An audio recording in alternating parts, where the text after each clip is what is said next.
اسهل طريقة واسهل خطوات لتنظيف البشرة في البيت، تعالي اعرفك عليها. اسهل 3 خطوات واسرع 3 خطوات لو معاكي مناسبة، دول بجد هينقذوكي. اول حاجة تعملي شيفنج للبشرة، لان ده بيخلي بشرتك ناعمة جدا، بيشيل الشعر الميت والجلد الميت، وكمان الشعر الوبري اللي هو اصلا ما بيطلعش بالفتلة ولا باي حاجة غير بالشيفنج. بس استخدمي جل الصبار عشان يسهل عليكي الشيفنج وما تجرحش بشرتك وتاخدي افضل نتيجة ممكنة. وبالنسبة للشيفنج، مش بتزود الشعر، مش بتخلي الشعر كده يطلع سميك واكتر وكده، لا خالص، مفيش الكلام ده.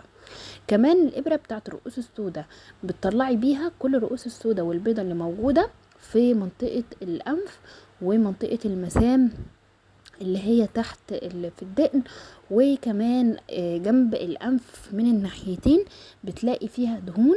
فدي افضل حاجة تستخدميها، بتنظف البشرة كويس جدا، بس استخدميها بحذر وبالراحة جدا.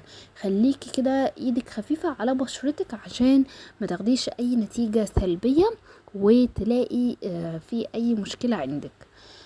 الابرة دي بتلاقيها في اي مكان مستحضرات تجميل ب10 جنيه، ودي بتبقى استخدام شخصي، ما ينفعش تستخدميها مع حد تاني. تالت حاجة تبدأي تعملي ماسكات طبيعية. الماسك ده مثلا ماسك الزبادي بالبرشام الريفو، ده لآثار الحبوب.